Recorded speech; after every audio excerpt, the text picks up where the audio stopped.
everybody, welcome back to the channel. It is I, the Conservative Coin Collector.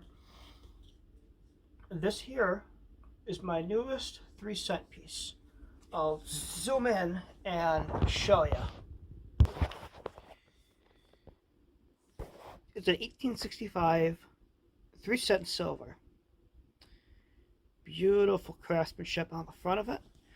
And on the back, you have a Roman numeral 3 surrounded by a wreath. And it's just not the only 3-cent piece we used to have. We also had a 3-cent copper nickel piece. We also had a 2-cent piece, a half dime, and a 20-cent piece once upon a time. And those are all defunct, demonetized currencies that no longer exist in everyday fashion. Our cent piece could be amongst the demonetized and abolished, but there are still too many of them out there. You don't see 2- and 3-cent pieces in circulation anymore because they were abolished so long ago. The cent only being abolished a couple of months ago. I'm not going to add it to the list. What list, you may ask? I'm going to comb through the demonetized currency that we used to have. The half dime, 2-cent piece, the 3-cent pieces, and I'll even do the 20-cent piece. I'll go through them all and see what the most valuable one of each is. Because I am sure in the years that we made those coins, there are some that were years that were they were minted more, some years they were minted less. There even could be errors and such too. And that's what today's video is going to be, a 2-cent piece. The 2-cent piece was around for only a couple of years. And the 1872 2-cent piece, the last year, is a scarce, low mintage coin with only 65,000 minted for circulation. And it holds a significant premium, ranging from, bad condition. It'll cost about $400, and it'll circulate condition about $1,650. You in the intro. It is available, yes, but it's not as valuable as the 1869 silver 3-cent piece, or trime, as it's known. It is rare and small, and about 90% silver, with a low mintage. It is valued between $400 and $1,900 in circulating condition. Higher examples, like with any coin, can bring you much, much more.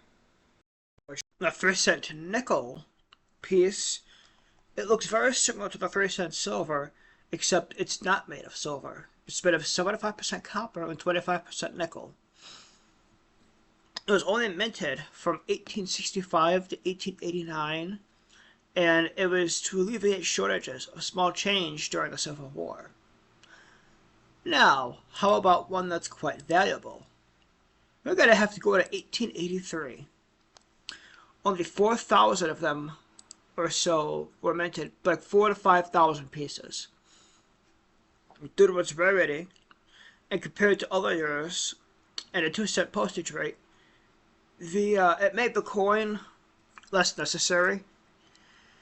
And what is it gonna be worth here? Let's see. In low grade, another range from about $10 to $30. But if it's in high grade, M66 or higher, they can sell for between $20,000 and $38,000. Before we had the nickel, we had the half dime. It was minted for something like 80 years. It was minted from 1794 to 1873. Though not every year in between. Like, there have been some years where it wasn't minted, and some years where a lot were. But what about valuable half dimes?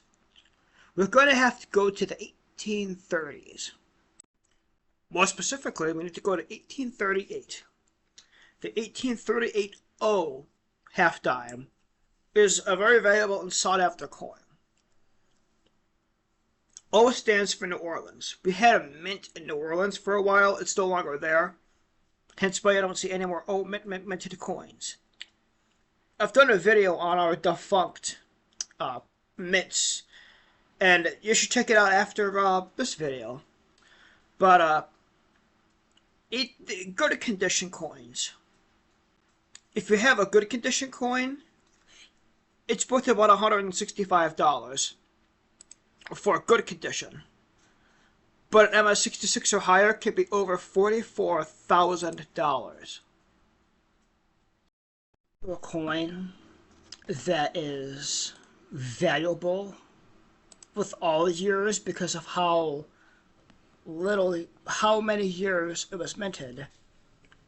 We had a 20-cent piece, and it was only around from 1875 to 1878. The 20-cent piece was discontinued relatively soon because of how popular the quarter was. Now, every year is valuable because of how little were minted, and they can be worth over $100, and some of them could be worth over $1,000. And there is a rare date that's even worth even more. The date above here, the 1876 CC, can exceed $100,000 in the right condition.